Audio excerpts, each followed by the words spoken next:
Chapter 1. Leo Comes Home. My parents brought me home on a quiet, sunlit afternoon. I remember it as if it were yesterday.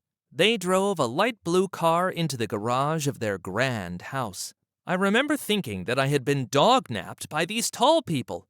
"Let me out!" I demanded. "Aroo!" I howled for help. I gnawed at the cage in an attempt to burst free. A lady with wavy brown hair exited the car. Her husband, who had black hair, came out on the other side. I cowered timidly as my cage was being carried along the path leading to a house. Then I spotted a curious trio of dogs strolling past the fence, with a dog walker holding their leashes. "Aroo!" I yelped. It was the universal cry for help among my kind. Thoughts flew through my mind as to why these dogs were not coming to my assistance. What were they looking at with such curiosity? I soon discovered that it was me. Eventually, they became a distant memory as I went farther into the house with my owners. "Isn't he adorable, Nathan?" cooed the woman. The male human chuckled lightly. "He certainly is. We should call him Leo." "Yes, Leo Pomp," confirmed the female human. The male lifted me and commented, "I have to say you were right, Hazel. I didn't think we could handle having another dog, but when I saw Leo, I couldn't help but fall for the little guy." The woman smiled heartily and said, "The pet store owner said he's very affectionate and loves to play in her garden." Suddenly, a brown and white bunny with a red collar and long, fuzzy ears appeared from behind the couch where he had been shyly watching us.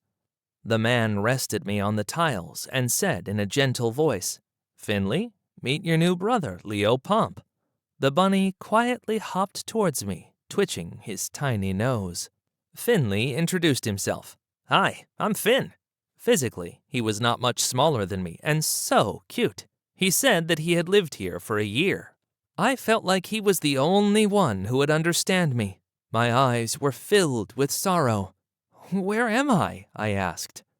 The bunny answered, "You're on Deluxe Street, the fancy pet neighborhood." I whined, "I miss my sister. I want to go home. Please help me." Finley looked confused. "But this is your new home. Our owners bought you." "Bought me? I didn't want to be bought. I'm not a toy. I was just taking a long nap with my sister, and the next moment I was in the blue car. I did not even get a chance to say goodbye. Sure, these humans do not seem like bad people, but they are strangers," I declared. The couple heard me whimpering. The lady said sympathetically, "The poor baby must be missing his family. I'm surprised that the owner of the pet store even sold him at 2 months old." Her husband nodded, filled a bowl with puppy chow, and gave it to me. Food! That always made everything better. I could never get enough of the delicious smells. But suddenly, my stomach started to ache. "What's wrong?" Finley asked. "My tummy hurts," I squealed. I lay on the carpet, hoping that it would go away. Finley could hear my gurgling stomach. "Wow, sounds like a tornado." I began to howl. Why was this happening? Did they put something in my food? It tasted just like the kind I ate back home. This day was shaping up to be the worst. After being dog-napped, I was food poisoned. The woman heard me whimper in pain, so she patted my head and checked my temperature. She said that I had a fever. She told her husband and called my old family. Then she rested a cool washcloth on my forehead.